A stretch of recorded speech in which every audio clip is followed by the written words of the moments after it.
Dua një koment të parë për atë që ka ndodhur javën e kaluar. PD-ja dhe PS-ja bashkuan votat për integrimin, një rezolut e integrimit. Por ti jam i sigur ke një këndvështrim ndryshe, apo ja? E kam.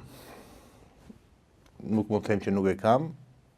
Sigurisht edhe për mua ishte një lloj çudie fakti që një ditë bukur PS-ja dhe PD-ja, Rama dhe Berisha bien dakord të bashkojnë votat për Europën. Okej, në pamje të parë të bashkosh votat, normale. Madje të thoja diçka tjetër. Edhe vonuar. Është edhe një sinjal, ka një lloj dobie. Të paktën i çohet Europës një lloj sinjali që në këtë vend për çështje kaq të mëdha, dhe kjo është një çështje e madhe, integrimi në Europë, është një lloj ndjesie, një lloj aspirate e hershme e shqiptarëve, të mund të shprehet vullneti që nga gjitha palët që po jemi që të shkojmë në atë lloj drejtimi. Po deri kaq. Se më duhet të them edhe diçka tjetër. Sot është pothuajse e vështirë për çdo lloj partie politike të vjetër të re që të dalë me flamurin e anti-europianizmit. Për këtë vend janë të detyruar, duan s'duan. Pra si thua, është një loj win-win, fitojnë gjithë. Sa që është i vërtetë edhe fakti tjetër, që ky flamuri i euroatlantizmit apo integrimit europian në një farë mënyrë edhe është telendisur pak, sa më lejo ta them edhe këtë. Të gjitha partitë kanë abuzuar. Zoti Rama me atë fitoi zgjedhjet. Do t'i fusë në BE, vetëm PS-ja, vetëm Edi Rama. Ai e ka përdorur europianisti, ka caktuar data, ka caktuar momente, e njëjta gjë edhe për Sali Berishën. Por nëse do qëndrojmë një moment do të shohim mes fjalëve dhe veprave të këtyre dy personazheve, dhe partive respektive, çfarë europiane ka? Ti marrim me radhë, çfarë europiane ka në mënyrën se si Edi Rama trajton Partinë Socialiste. Brenda partisë. Grushti fort, verbëri politike, besnikëri, përjashtime madje, nëse është i vërtet ajo se çfarë i tha zonja Spiropali. Jo, është e vërtet. Fol edhe një herë të përjashtova. U troq më mbrapa, tha që nuk e ka kalu vinë e kuqe. Okej, po nëse i ka thënë, pak në qasja është qasje as pak europiane. Po, ja ka thënë edhe ishte serioze, tani nuk duhet. Kalojmë këtej nga partneri vet me përjashtime, me vetë përjashtime, pagar, zgjidhet për të disatën herë, kur statuti ja pengon. Pra, shifni, për njerëzit të cilët duan të shohin pak përtej fasadës, realiteti mes këtyre dy personazheve politike dhe partive politike të tyre respektive nuk është as pak europiane. Po, ta lëm këtë historinë brenda partive të tyre e të shohim atë që është interesi publik. Unë du të them, unë jam plotësisht dakord që mes palëve politike në parlament duhet të ketë bashkëpunim. Dhe në fund ditës nuk janë armiqë, janë konkurrent. Nuk duhet të jenë. Po, janë thjesht konkurrent politik, secili llogoret e veta. Madje është shenjë e civilizimit. Qytetrimi perëndimor atje ku duhet të shkojmë, në fakt kërkon pikërisht bashkëpunim, dialektik, përplasje, por kërkon dhe bashkëpunim. Po ka një gjë që ndan midis bashkëpunimit dhe pazarit. Është vetëm një kriter, është vetëm një lakmus, është interesi publik. E pyetja është nëse janë bashkuar për çështje që ju vlen shqiptarëve shumë mirë. Ta analizojmë. Pra janë dakord që të miratoni një rezolut. Rezoluta, kushdo që e ka lexuar, besoj ju dhe shumë të tjerë që na shohin, na dëgjojnë. Nuk ishte shumë e gjatë, me disa faqe ishte se. Disa faqe, terma të përgjithshme. Pjesa më interesante nëse më lejon, ishte pjesa e parlamentarizmit. Pra që parlamenti duhet të jetë më aktiv dhe të jetë më brenda pjesës të kontrollit. Sepse ishte përjashtuar.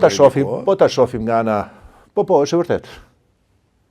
Ishte kjo opozit, pra e ardhur mbas zgjedhjeve të 11 maj të vitit kaluar me një humbje normuese dhe me fitore të pamerituar në numra të Edi Ramës me 83 a 86 mandate. Më vjen shumë pyetje Ali Bendjes, më vjen shumë pyetje sepse ju keni qenë në studio të tjera televizive me mua dhe keni thënë që në fillim që u bën 2024, për ata që nuk e dinë ndryshimin kushtetuese të 30 korrikut, the që me këtë ndryshime ata i japi Ramës 10 mandate plus. E kam thënë 12 mandate, sepse aq ishte llogaria, kam gabuar vetëm me 2 mandate. Po. Po sepse ishte i qartë për këtë do arbër, që në 2024. Po, do dalim në atje, se thjesht më vjen kujtimet edhe... Ja pra ku do, pra... Jemi mirë nga memoria, fatmirësisht. 83 mandate të pamerituara, po e them edhe një herë, të pamerituara dhe mori me arrogancë. Që në shtatorin e vitit kaluar e mbani mend bërin ndryshime të rregullores parlamentit pa i pyetur fare këta. Pa pyetur për rregulloren brenda ditës, 48 orë. Pra ishte një shenjë madhe arrogancë. Dhe këtu po jam dakord unë që ka një lloj të drejtë edhe kjo opozitë e Sali Berishës. Edhe po them edhe gjën tjetër, për mua ata nuk janë opozitë në kuptimin klasik të interesave, të mënyrës se si sillen, për shkak edhe të marrëveshjeve jo morale që bëjnë me Ramën, por për opozitarizmin në kuptimin parimor, ti s'mund t'i heqësh të drejtën as të flas, as të ketë interpelanca, të mos paraqitet ministri, të mos paraqitet kryeministri, interpelanca janë gjëra minimale. Ka vite që zoti Rama nuk po merr pjesë në interpelancë. Kjo është e vërtet. Po është e vërtet. Kalojmë tani tek rezoluta. Pse e shohun me paragjykim? Po me që ti e hapi këtë çështjen e parlamentarizmit, më vjen një gjë në mendje. Po si ka mundësi që kjo opozit, po e quaj opozit, thajmë gjithmonë nuk është për mua, nuk është opozit, është vetëm një shtojc e kapur prej mazhorancës, si nuk kriti një nga çështjet kryesore që edhe ajo vetë disa kohë më parë i ka kritur.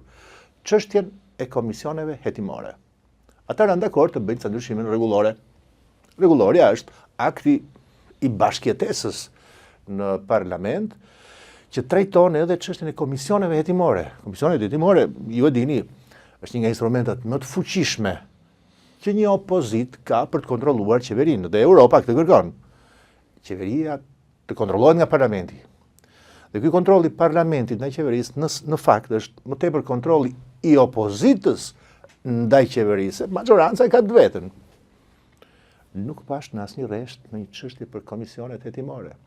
Nuk pash asnjë rresht të asaj rezolute në një lloj angazhimi tek e fundit edhe kështu deklarativ të qeverisë, që sa herë të ketë interpelanca që do kërkohen për kryeministin, për ministrat e me radhë, ata të paraqiten dhe të mos bëjnë siç kanë bërë deri tani që nuk paraqiten. Kështu që kjo ishte e para gjë që pash që ky bashkim votash, se këtu duhet dalë, nuk u bë për ndonjë interes publik. Që do të ishte një gjë e mirë, e shëndetshme. Ndërkohë unë kam të drejtë tani, unë dhe kushto tjetër të fillojnë të mendojnë që mos ky bashkim votash fshet diçka. Të tipit? Të pazareve. Territorialja? Të pazareve, okej. Territorialja, zgjedhorja, kushtetusja, ende nuk është formatuar. Por sinjale kemi parë. Që nga Rama, kur ka thënë i cili do të ndryshoj numrin e deputetëve, ashtu dhe nga Berisha, i cili ka thënë, dakord, po ama të krijojmë një dhomë të dytë në parlament. Në senatin, po. Tani pyetja për këtë që edhe ka pak njohuri është, çfarë vlere ka të ndryshosh numrin e deputetëve, apo të shtosh një dhomë tjetër, pra të bësh ndryshime kushtetuese, se ky që nga problemi i madh, po themi, mos funksionimit të institucioneve në Shqipëri. Duhet të jetë sinqert, në ka një problem të madh, ka një konflikt të madh sot në Shqipëri, nuk është konflikti midis majorancës